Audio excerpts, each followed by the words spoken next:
Welcome to my YouTube channel Jagruti Thorat. So आज आपण recipe बघणार आहोत भोपळ्याची भाजी। त्यासाठी पिवळा भोपळा स्वच्छ कापून आणि धुवून घेतलेला आहे। त्यासाठी लागणारे साहित्य बघूयात आपण। त्यासाठी आपण घेणार आहोत एक ओलं खोबरं किसलेलं, त्याच्यानंतर अद्रक लसूण, हा घरगुती मसाला आहे, तुम्ही लाल मिरची पावडर घेतली तरीही चालेल, त्याच्यानंतर जिरं, हळद आणि हा घरगुती गरम मसाला मी घरी बनवलेला आहे। ह्याची रेसिपी जर तुम्हाला हवी असेल तर मला कमेंटमध्ये सांगा, मी नक्की ही रेसिपी तुम्हाला दाखवेल। त्याच्यानंतर चवीपुरतं लागणारं मीठ।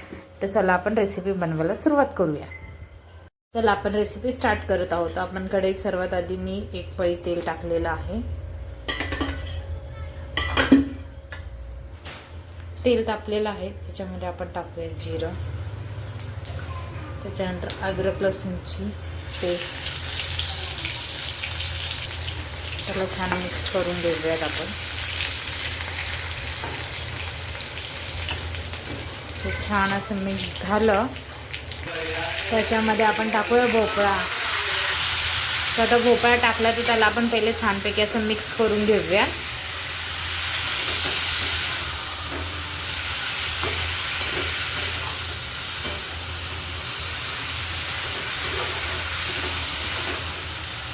आता आपण यात मसाले टाकून घेऊया। आपल्याला ज्याप्रमाणे तिखट लागतं त्या हिशोबाने आपण मिरची पावडर किंवा तुमच्या घरात जो घरगुती मसाला असेल तोही टाकला तरी चालतो। आता त्याच्यानंतर आपण हळद टाकूया, त्याच्यानंतर मी घरगुती गरम मसाला बनवला होता तो टाकूया याच्यामध्ये। आता हे आपण मिक्स करून घेऊया।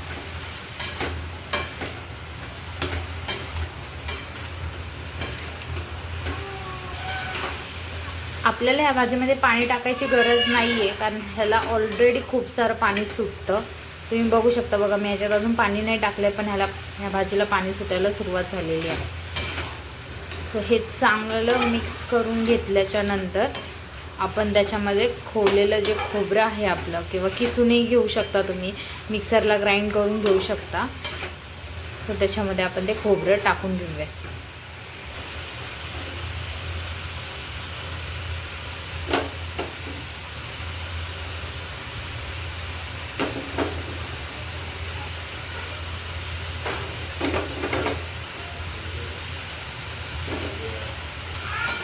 ह्याला पण आपण एकत्र मस्त मिक्स करून घेऊया।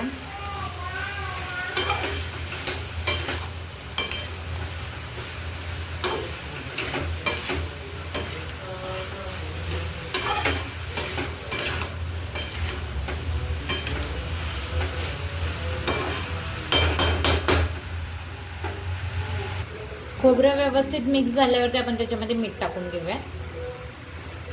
मीठ चवीप्रमाणे टाकावे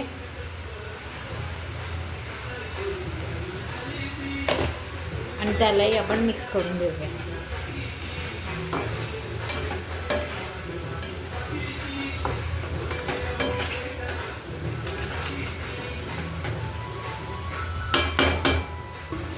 आता आपण ह्याच्यावरती झाकण ठेवूया, गॅसची फ्लेम लोच ठेवूया आणि झाकणावरती थोडंसं पाणी ठेवायचं, म्हणजे जेणेकरून आपली भाजी खाली जळणार नाही।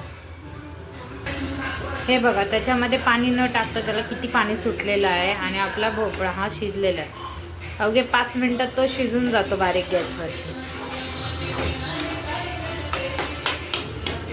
हे बघा, त्याला थोडंसं फास्ट गॅसवरती थोडं 1 मिनिट आपण असं परतून घेऊया बिना झाकण ठेवता।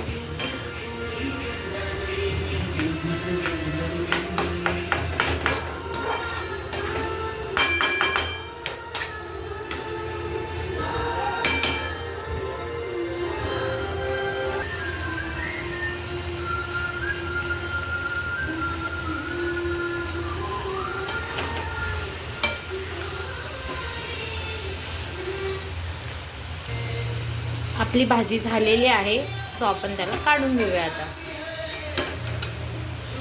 आपली भाजी रेडी झालेली आहे, सो आपण कोथिंबीर टाकून त्याला असे व्यवस्थित घेतलेली आहे।